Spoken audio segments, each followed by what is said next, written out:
Hello, Benedicite Dominus, and welcome to question 26 of the Secunda, Secundae of St. Thomas Aquinas' Summa Theologica.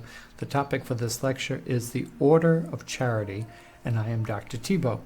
We are finally through the last section of charity in itself, and then we'll move on to the acts and the virtues and the vices that go with it. These are very long sections in the charity in itself, 12 to 13 articles a piece, which is pretty long. Sometimes articles are only 4 articles or 2 articles, so 12 to 13 is on the long side. But St. Thomas is talking about very important and significant things when he's writing about charity. So a lot of what we read when we read the cardinal virtues, right? We read a lot of Aristotle. There's a lot of Aristotelian tendencies within Thomas Aquinas on the virtues. What makes this different with St. Thomas Aquinas is faith, hope, and love, right? We've added these Christian elements to the pagan philosophy, and they're rather significant. And of the contributions of St. Thomas Aquinas, his work on charity is the most important, above faith and hope. It's the most important. So hopefully this will be interesting. I think it's interesting. The later questions are really interesting and kind of fun. So I don't know if you'll find them fun, but I find them fun and kind of short, so they should move along. Let's jump into it. Okay. The first is the order of charity. Should charity have orders of importance, how we organize people and things that we show charity towards? And St. Thomas, of course, being very systematic, is of course going to order them. Yes, it says if there are principles, then there must be an order, right? If you're saying, well, charity is the enjoyment and the love of God for himself, and then this extends to neighbor, and we love our neighbor in God and through God, and then we have our family as neighbors, we have our country as neighbors, we have our enemies as neighbors, we have our sinners as neighbors, we got the devil as, right? Where does all this fit in, right? So St. Thomas is going to order them, right? Put them in the proper order there.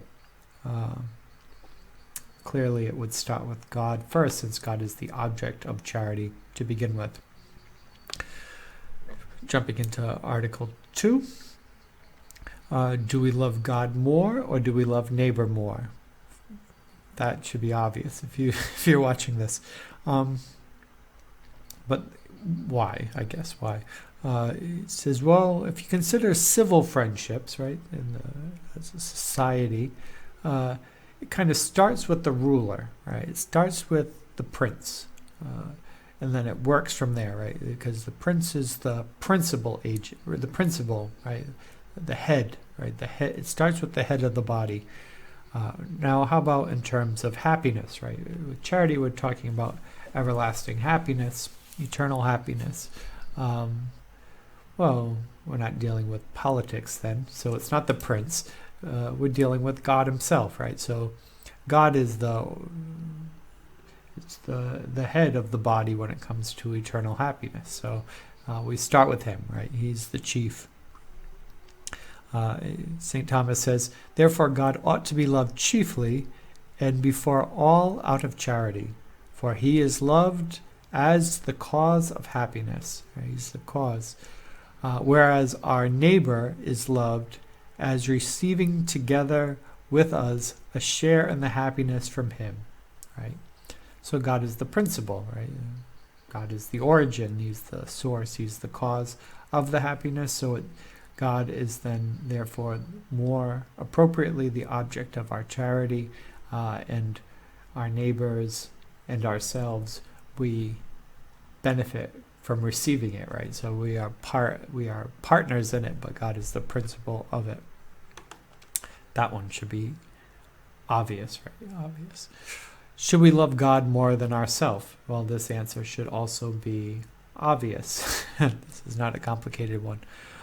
So he looks at it in terms of nature and in terms of grace. And when he talks about nature, it can get a little confusing because he's talking about rocks and animals and everything else. But I think he's basically pointing out that all of nature, all of creation, is aimed at the goodness of God, right? It's aimed at the natural love of God. Now, do rocks naturally love God? It's kind of a strange thought, right? Rocks loving, but right. But the idea is that all, very Saint Francis, all of creation is singing the glory of God, right? This is built into the nature, right? Humans may rebel against our nature and against the truth, but all of creation, all the rest of creation, perfectly glories God, right? That's it exists for the glory and enjoyment of God, and it manifests God's goodness. So,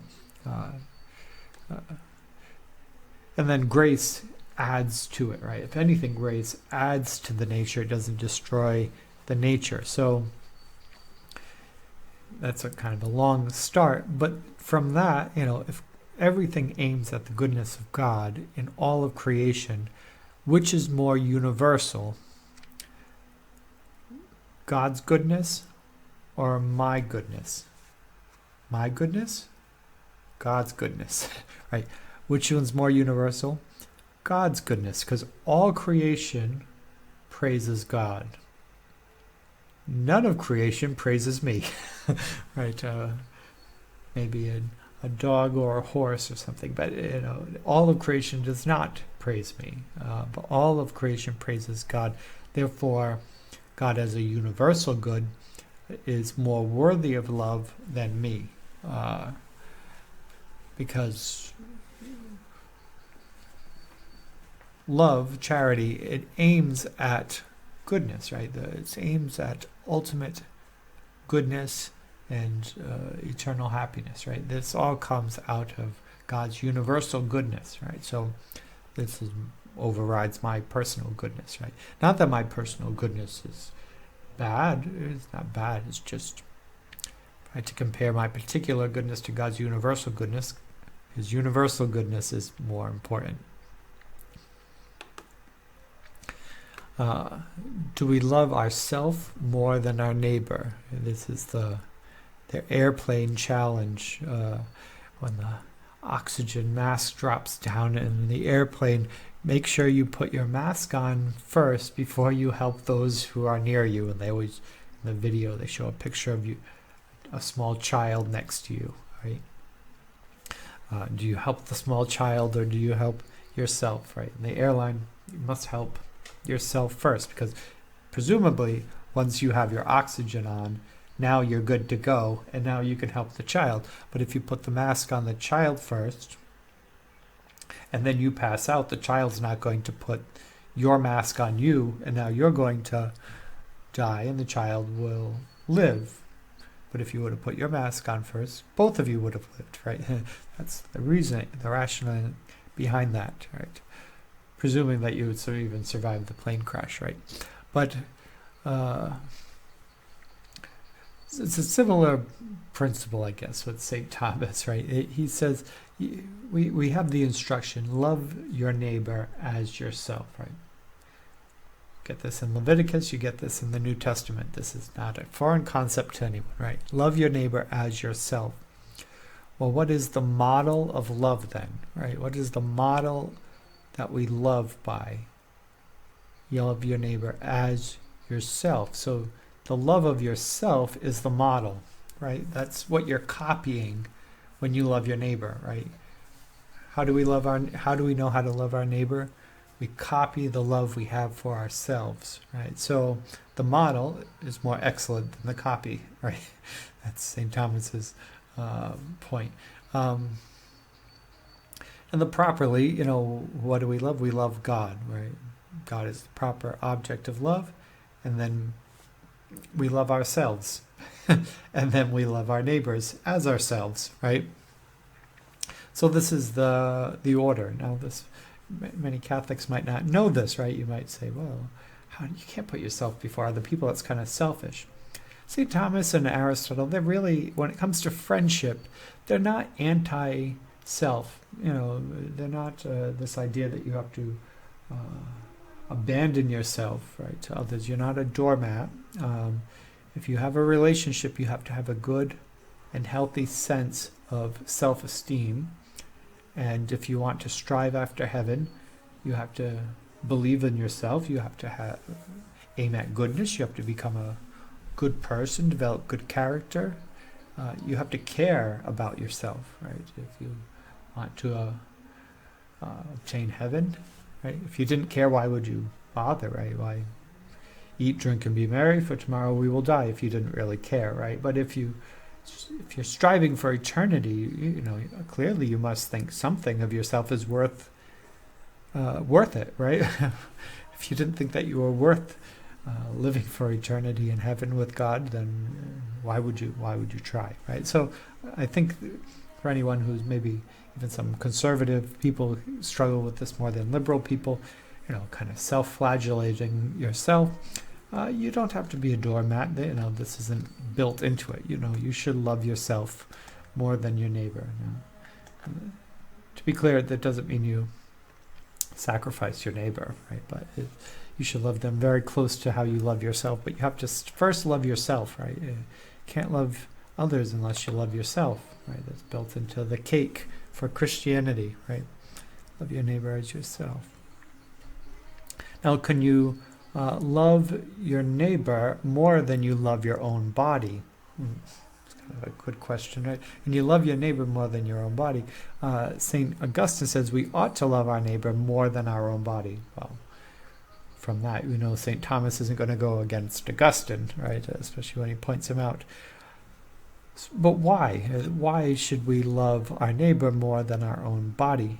And, to add on this, isn't this a bit dualist, right? Isn't there a bit of dualism in this? Are you talking about my body? Or isn't there unity of body and soul, right? So I think what St. Thomas means when he's talking about the body is he means earthly life, worldly life.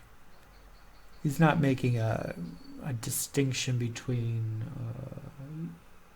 he's not making a dualist distinction in any way here. He does point out the soul, right? The soul is what matters, right? If they kill the body, right? If they martyr you, it doesn't matter as long as you are faithful. They can't kill the soul, right? This is a healthy talking of body and soul talk, right? This is the kind that Jesus talked about, right? Fear those who kill not the body, but fear those who can kill the body and the soul, right? Those are the ones to fear, right? That's the type of thing we're talking about here. So we should care more for the eternal salvation of our neighbor than we should care about our earthly death, right? That's basically what he's saying, right? If you think of Maximilian Kolbe or Blessed Salvo de Acosta, the guy's got his name right. He, are you willing to give your life for the sake of your neighbor's soul, right, as a witness to martyrdom? That's what he's talking about. He says, yep, you should, your neighbor's eternal salvation is more important than your earthly body, right, your earthly life.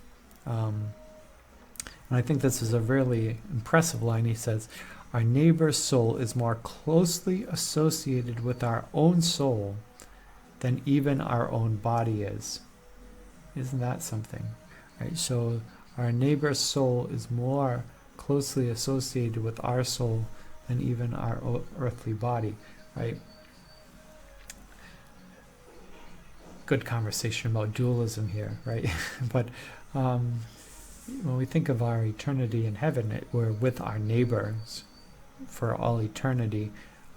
What somebody can do to our body here is rather insignificant because we get a new and glorified body in heaven. So, they torture you here only for a time, right? But the eternity in heaven, where we live eternity with our neighbor. This is more close to our hearts than even what they can do to our bodies, right? So this is an interesting line. Can you choose one neighbor over another neighbor? Now this one can get kind of confusing to us because we tend to think of neighbors as fairly literally neighbors, right? Or if we think of the Good Samaritan, who is your neighbor? The one that takes care of us, the one that loves us, the one that shows mercy towards us, right? The Samaritan over the priest who walks by, right? This is our idea, right? We think of either an actual neighbor or maybe somebody else that we're not that familiar with, right? These are neighbors. But what St. Thomas is talking about, he's really talking about anyone other than you, right? Anyone other than you can be your neighbor. So your children are your neighbor, your parents are your neighbor, right? The king is your neighbor, right? Everybody else is your neighbor. So in terms of effect,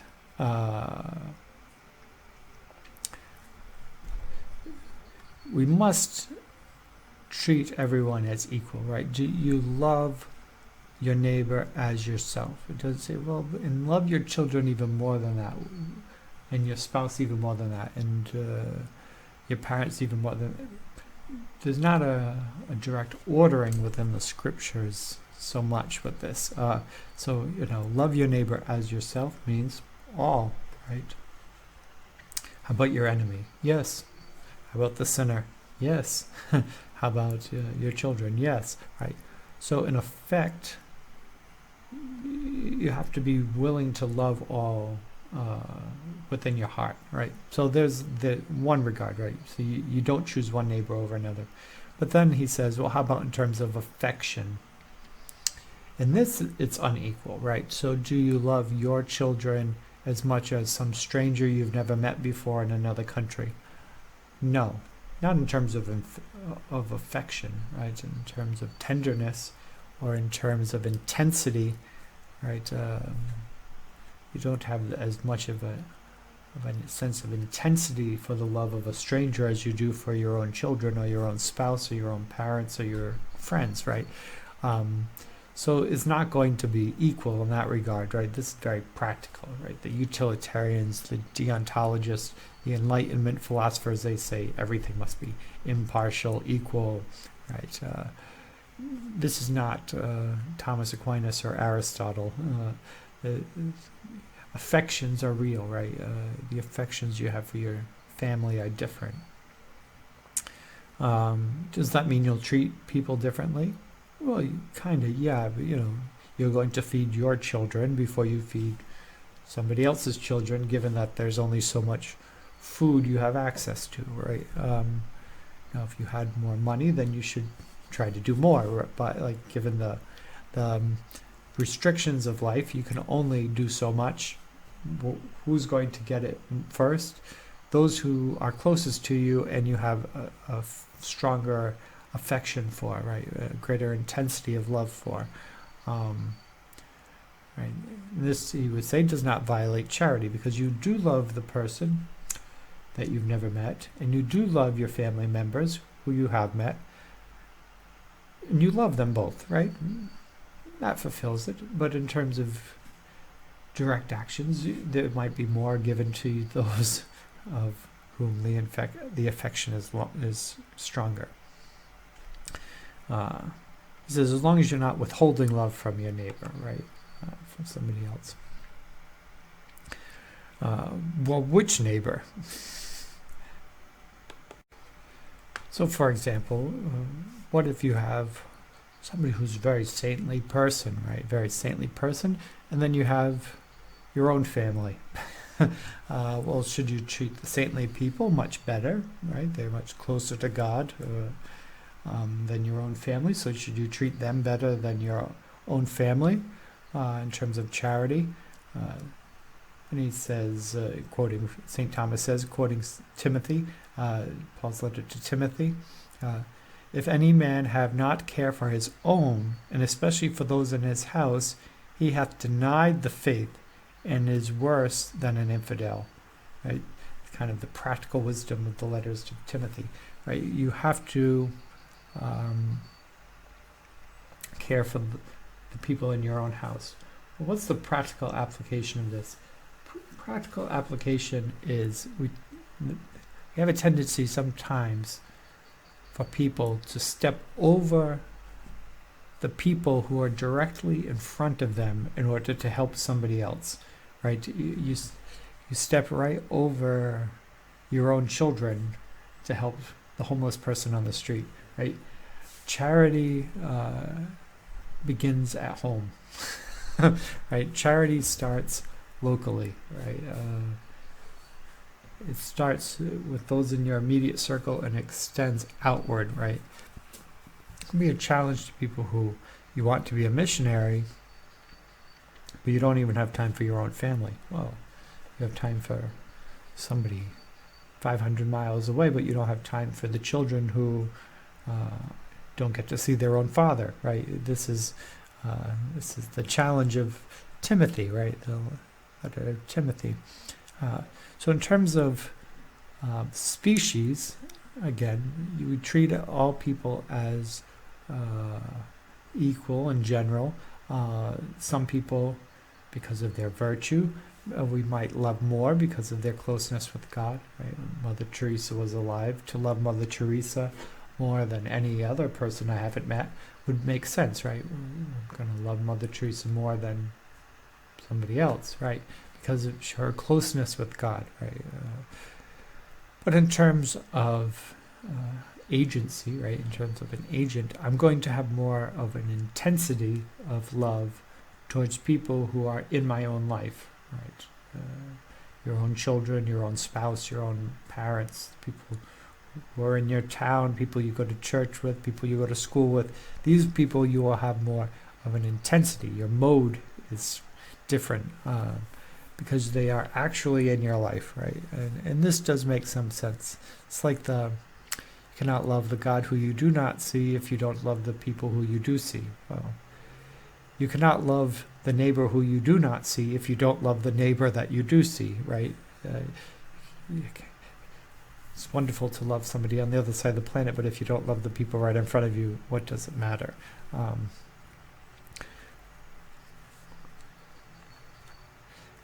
St. Thomas also points out, and I think this is an important point, is that in addition to charity, right? Charity is one type of love. We also have other types of love which we have for people in our own lives, right? So if we're married, we might also share eros, right? That's another type of love. And philia, right? Friendship, right? A friendly love, right?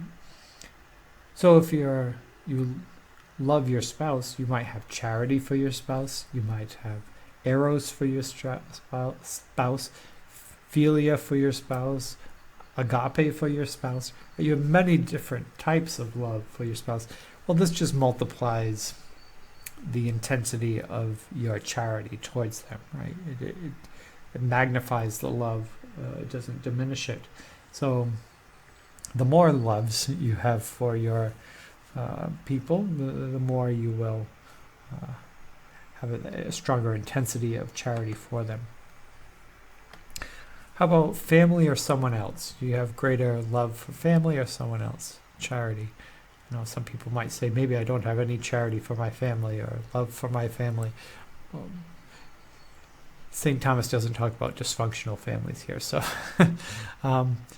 he uses a quote from Exodus, or the idea from Exodus, the Ten Commandments, to honor your mother and your father, right? So honoring your parents is prescribed in the law. Since it's prescribed specifically, it has to have some greater weight than just love all neighbors equally, right? Yes, love all neighbors, but you must have a special honor for your parents. Well, if we expand this out a little bit more, to your family, right? Specifically your parents, but in a broader sense, your family, right? To honor them. It says, now the intensity of love arises from the union of lover and the beloved, right? So again, the mode matters, right? The intensity of love for your family is going to mean that you have, in some sense, greater love for your family, because there's a union there, right? There's a union and there's an intensity that comes from your family that you don't have with strangers. Now, you love them all, but the intensity of love for those who are close to you will be greater. Quoting from Aristotle, it is our duty to render to each class of people such respect as is natural and appropriate. Right? So the love you have for your children is going to be shown differently than the love you have for your spouse, which is going to be different than the love you have for your parents, which is going to be different than the love for your neighbors, different for members of your society, different for foreigners.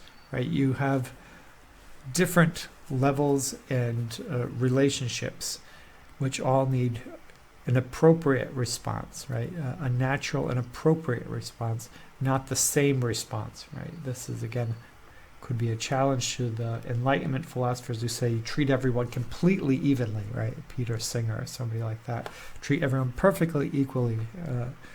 St. Thomas, Aristotle, no, right? You treat people according to your relationship with them, right? Appropriate to their class in your life, right? Now, how about, these are the fun ones towards the end. They kind of go quick, but they kind of fun ones. Now, who do you respect more? Your father? Who do you have more love for? Your father or your son, right? St. Thomas, he uses a quote from Ambrose, who's, I think, quoting Origen here. We ought to love God first, and then our parents, then our children, and lastly, those of our household. So St. Ambrose gives the ordering, right? So according to him, parents come before children. It's probably very countercultural for the American audience that would say, put your parents before your children. Right? Very consistent with the Ten Commandments, right? Honor your mother and father. Don't say anything about your kids. Under law, it's kind of the opposite, right? We owe a duty to our children, but we don't owe a duty to our parents. But under the Ten Commandments, we owe a duty to our parents and not to our children. So it's kind of an interesting, the American version versus the biblical view. However, after he says this, he says, again, depends on the object or the subject, right? There's always, well, on one hand this, and on the other hand this, right? This is very Thomistic. So on one hand, we look at the object, who is the Father, right? Our Father is more like God to us in our life. How? Well, because God is the source of life, right? God is the ultimate source of life. Well, our parents are also a source of our lives, right? Without God, we wouldn't exist, but without our parents, we wouldn't exist, right? So in some ways, our parents are principles, right? We are agents of their principle, right? We come from them. They are our origin. So in that way, they are like God, right? They're more similar to God. Therefore, they should have greater charity, right? Because of that relationship. Now, how about in terms of the subject, right? Well, I say 3 ways. It's really 4 ways. 4 ways. When we look at the child, well, why do we love our children? This is a good psychology lesson, I guess. Well, a child is a kind of an extension of ourselves. Right? We die and our children live on. It's a piece of us that remains, right? This is a kind of a classical thing, right? Why do people find a sense of satisfaction in life by having children? Because in some sense, it's an element of immortality there, that some piece of us continues on, right? So that makes us more fond of our children than our parents, because our parents are the past, but our children are our future, right? So in some sense, we fear more the future than our past, right? The other thing is parents know their children more than their own parents, typically, which is kind of an interesting thought, right? Parents can sometimes be a bit of a mystery to us because they don't tell us everything, right? But when you watch your children growing up, you know your kids better than they know themselves, right? So parents know their children very well, but children don't always know their parents very well, right? So in that regard, there's a fondness to your children because you know them so well.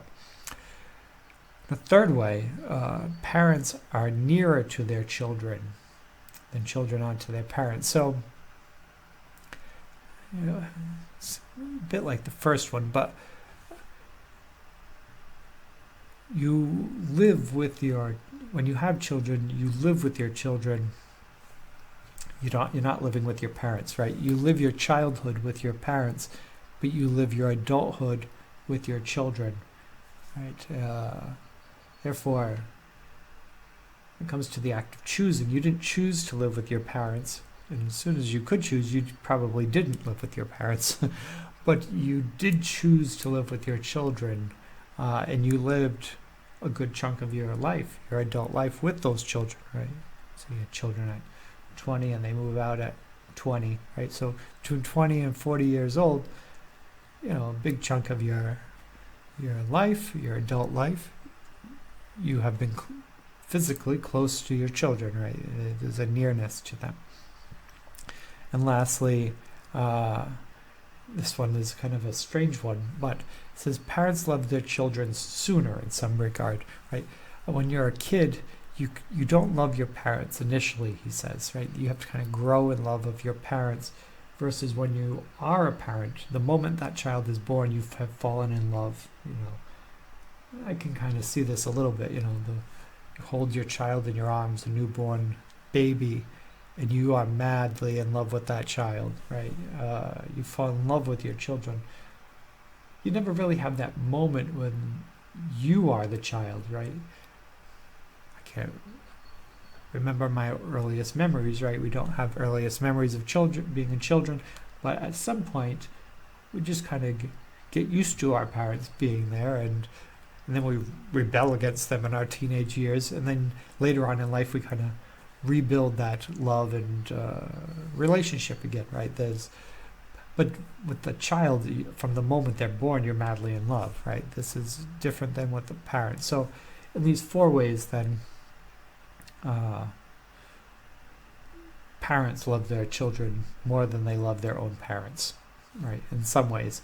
In terms of as principle, we love our parents more because they are more worthy of it, and they are more like God in some respect towards us.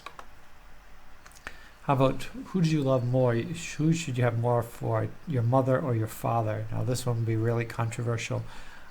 St. Jerome says, man ought to love God, the Father of all, and then his own father, right?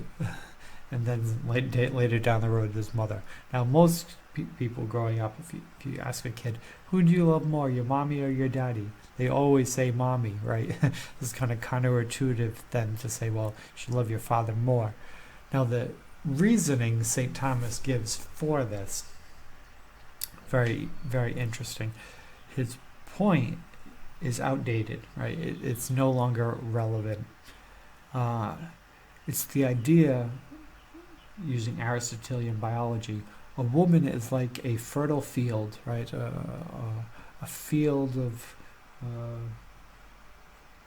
field in the wild, right? And the father is like the seed that's planted in the field. So all of the agency, all of the life, all of the material, the soul comes from the father, right? Under this biology. They didn't have this idea that 23 chromosomes comes from the father and 23 chromosomes comes from the mother, so you actually owe half to each, right? Half to each. You are as much a child of your mother as you are of your father. That's what we know now. At the time St. Thomas was writing, what they thought was all of your soul, all of your being has come from your father. All your mother has done was provide you the space and the nutrients to the material. In some ways, the material, like a field, right? Farming field. Therefore, under the ancient idea, your father is more your principle, right? You have come from your father. You are the seed of your father. But this we know is no longer accurate, right? So this, if anything, it was probably more metaphorical to begin with anyway, but it's not. If it was based on biology, it's no longer valid biology. Now, even with that, St. Thomas points out that you really owe quite a bit to both your mother and your father, right? It's not that you love your father over your mother, right? You really love both, right? This is the principle. If you had to pick a hierarchy, right? We're ordering and there's a hierarchy. The father is the head of the household, right? This part remains, in the patriarchy, right? The patriarchy. So given that, yes, your father's a little bit above your mother. Good for discussion. Now, who do you have greater charity for, your wife or your parents? Well, this is an interesting one. Don't listen to this one when your wife's in the room. She doesn't, and he doesn't ask which one's more important, your husband or your parents. Doesn't say that, but just from the male perspective, the wife or the parents.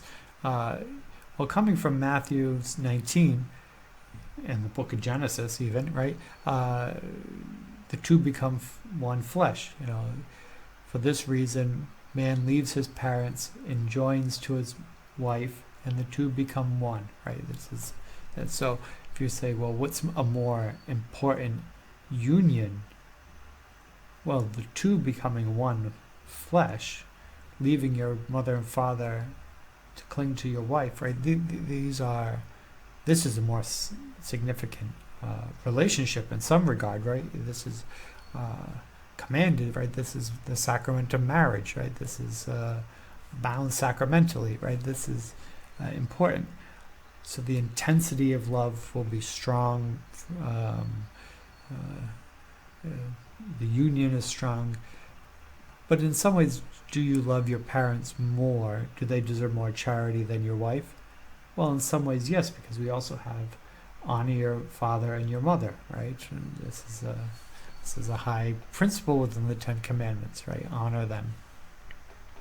And they are also our principle, right? So we have originated from them. We owe our lives to them, right? Without them, we would have no life at all. Therefore, they are more like God to us than anything. So in terms of sharing in the charity we give to God, our parents are most like God. Therefore, it's owed to our parents. However, add in the union part, and our intensity might be more for our spouse, right? So it's kind of on one hand, and then on the other hand, right? So it's not clear as day on that one. I'm not sure who's here saying, who do you have to pick? Maybe on the, what's that, Dr. Phil show or something, my parents are getting in the way of my marriage, and you have to pick between your parents and your spouse. I'm not sure Aquinas' advice would be very helpful. He would say, well, on one hand, you owe honor to your parents. On the other hand, the intensity of the love you have for your wife and the union that you have is more important, right? So it's not clear-cut. Article 12, who do you have greater charity for? Your benefactor or those who you benefited, right? So somebody who gives you something or somebody who you give something to. I guess you're the middleman. Somebody gave something to you and you're giving something to somebody else. Who do you love more? It says, we love those who help more than those who help us, right? In some ways, we should owe greater love to our benefactor because they have done something good for us, right? It's a more excellent good, right? It's more like the relationship between God and us, in some ways, right? God gives and we receive. So in this way, when we're sharing in the love we have for God with our neighbor, our benefactor is most like God in this regard. So in some ways we owe a greater amount of love to our benefactor, right? But this is on the other hand, the intensity of our love for those who we give charity to, give benefit to ourselves, will be greater, right? Why do we have greater passion, greater intensity towards those who we give a benefit to versus those who help us? He says, well, there's 4 reasons. Well, one is just like a poet loves his own poetry, a painter loves their own painting, a furniture maker loves their own furniture. Your gift of money to another person is in some ways like an art form, right? Whatever you give them the money to do, you're going to find pride in it. You're going to enjoy it because you paid for it, right? You paid for it. So they gotta, your child gets their first car, and you see how happy they are getting their first car. You can sit back and say, isn't that great, right? Look at, this is somebody you cared about and they're getting something they really wanted, and this was your work. This is something you did, and you find enjoyment in that, right? You find enjoyment in seeing your work come to fruition, right?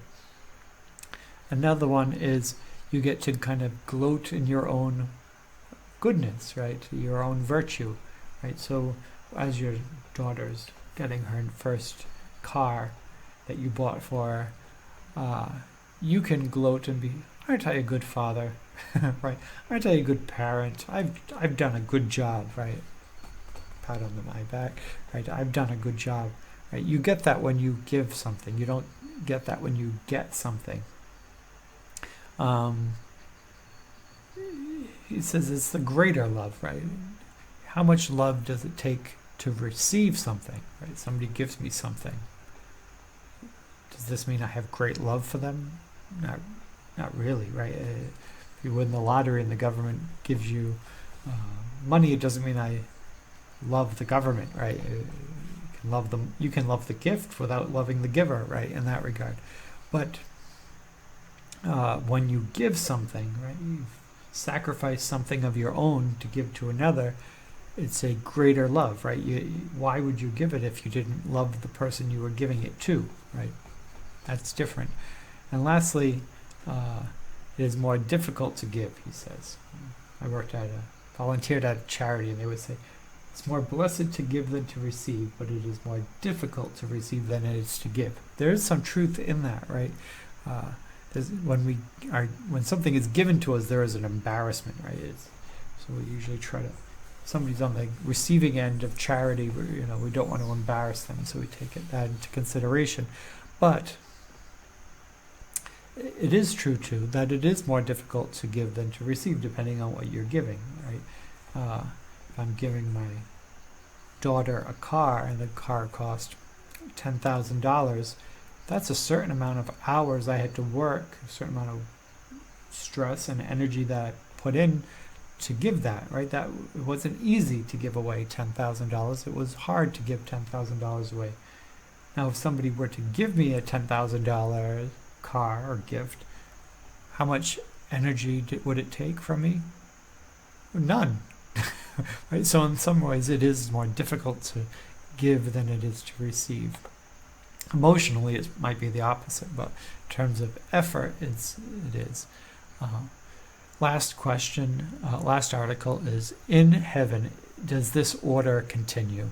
And the answer is yes. And the idea that nature is not done away with, but perfected by glory. It's a great line, right? God does not destroy nature. God perfects nature. God builds on nature. So if nature has set in order this order, right, this natural order of charity, it continues. Now, some things do disappear, right? The practicality aspect of this disappears, right? If any part of this was practical, right? getting a loan, giving a gift, the work that it took to get the gift, right? Some of this is all, it doesn't continue. But the goodness and the reasonableness of it, the rationality of it, this remains, right? In a glorified way, right? The body of Christ keeps its wounds, right? But in a glorified, the wounds are now glorified in heaven, right? The same with this, right? Some of the order remains, but in a glorified way. And if there was any deficiency or the patriarchy or whatever it is, that part is all gone, right? So in conclusion, charity is ordered. Love of God is more important than love of neighbor. Love of God is more important than love of self. Love of self is more important than love of neighbor. Love of neighbor is more important than love of one's own body. It's okay to love some neighbors more than others. In some sense, you love all. But in terms of intensity or affection, you love some more than others. You can love those who are close to us more than even those who are more virtuous. You can love your blood relations more than strangers. You love your father in some ways more than your son, and your son more than your father in other ways. You love your mother and father. You should do both, but your father might be more the patriarch. Love of wife in one way, love of parents in another. Love of benefit, you probably will love those benefited more than you love your own benefactors, although your benefactors are more worthy of it. And the order of charity remains in heaven in a glorified way. So that is it. And next we will be moving on to Acts, which are much shorter and perhaps a bit more interesting. So hopefully you'll enjoy those.